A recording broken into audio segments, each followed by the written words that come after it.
Il y a des livres qui changent la façon dont on voit les choses, et puis il y a Père riche, Père pauvre, de Robert Kiyosaki. C'est un livre qui a littéralement secoué la planète finance personnelle. En voici un résumé. L'idée de base, c'est de tout simplement désapprendre ce qu'on nous a enseigné sur l'argent et le travail pour adopter une vision complètement différente.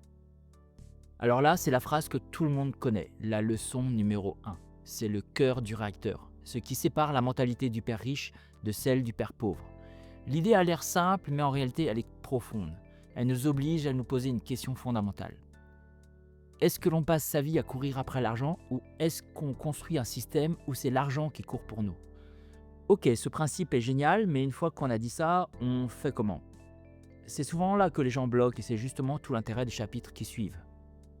C'est là que se trouve la méthode, le plan d'action.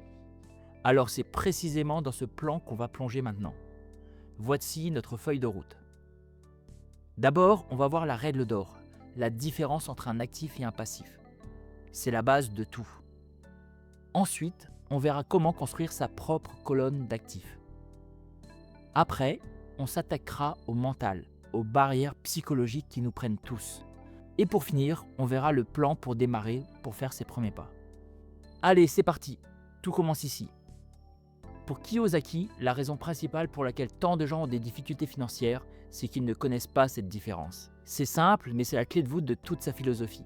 La fameuse leçon numéro 2 du livre. Alors, un actif, c'est quoi? Oubliez les définitions compliquées de comptabilité. La vision du père riche est d'une simplicité enfantine. Un actif, c'est quelque chose qui fait rentrer de l'argent. Point. Que l'on soit en train de travailler ou de dormir. Ce schéma l'illustre parfaitement.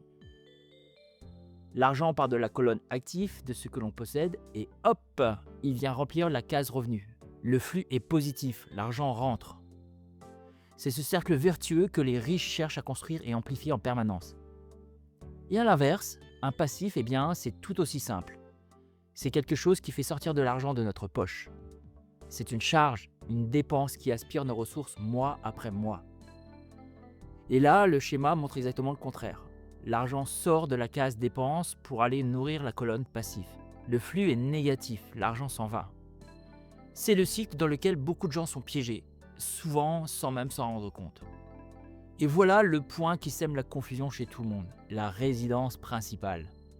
Pour le père pauvre, c'est l'actif numéro 1, un symbole de réussite.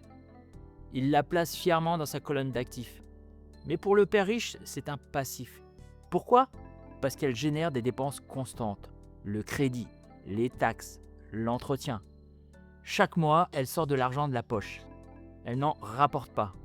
La distinction est là. Une fois qu'on a bien pigé cette différence fondamentale, la stratégie devient presque évidente. Il faut se concentrer sur une seule chose, acquérir des actifs. C'est la troisième leçon, s'occuper de ses propres affaires. Et ses affaires, ce n'est pas son travail, c'est sa colonne d'actifs. Cette phrase résume un changement de focus total. La plupart des gens se concentrent sur leur salaire. La question, c'est comment gagner plus. Les riches, eux, se concentrent sur leur bilan. Leur question, c'est quel actif puis-je acheter? Ce n'est pas du tout la même approche et la différence de résultat est colossale. L'histoire de Ray Kroc, le fondateur de McDonald's, est parfaite pour illustrer ça. Quand on lui demandait quel était son business, il ne disait pas les hamburgers, il répondait l'immobilier. Sa profession, c'était de vendre des franchises, oui, mais son affaire, son vrai business secret, c'était de posséder les terrains extrêmement bien placés sous chaque restaurant, un véritable empire immobilier. On en arrive à la leçon suivante, et c'est un des plus gros secrets financiers, le pouvoir des sociétés. Pour un salarié, le chemin de l'argent est simple. On gagne de l'argent, on paie ses impôts et on dépense ce qui reste. Pour une société, l'ordre est inversé. Elle gagne de l'argent, elle dépense et investit un maximum et ensuite elle paie des impôts sur ce qui reste. Cet inversement change absolument tout. Autre leçon, travailler pour apprendre, pas seulement pour gagner un salaire. L'idée surtout en début de carrière, c'est de choisir un job pour les compétences qu'on va y développer. La vente, la communication, le management, la comptabilité, toutes ces compétences sont elles-mêmes des actifs. C'est elles qui vont permettre de construire la richesse de demain, bien plus qu'un salaire un peu plus élevé aujourd'hui. Bon, avoir la connaissance, c'est bien, mais passer à l'action, c'est une autre paire de manches. Le chapitre 7 s'attaque justement à ça. les blocages internes, les raisons qui font que même quand on sait quoi faire, on ne le fait pas. Et l'obstacle numéro 1, c'est la peur. La peur de perdre de l'argent est paralysante. Pour beaucoup, la sécurité du salaire qui tombe tous les mois est bien plus forte que le désir de liberté financière. Le père riche, lui, explique que l'échec fait partie du jeu. Les gagnants ne sont pas ceux qui ne perdent jamais, ce sont ceux qui n'ont pas peur de perdre. Kiyosaki identifie 5 grands freins.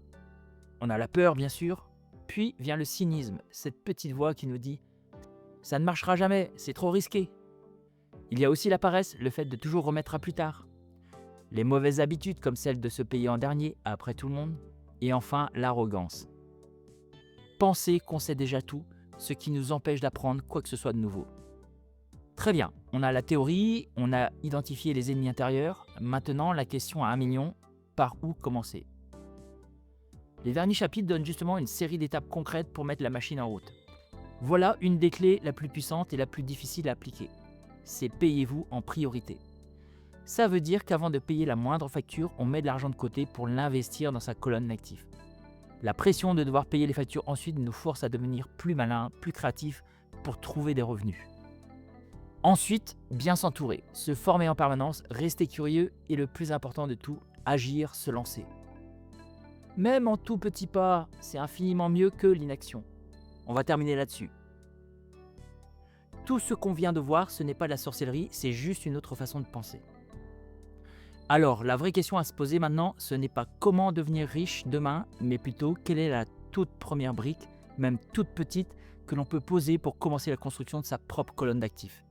C'est la réponse à cette question qui marque le vrai début du voyage. Si tu as aimé cette vidéo, like-la. Laisse-moi un commentaire pour me dire ce que tu as retenu de ce livre. Et surtout, abonne-toi pour ne pas louper les prochaines publications.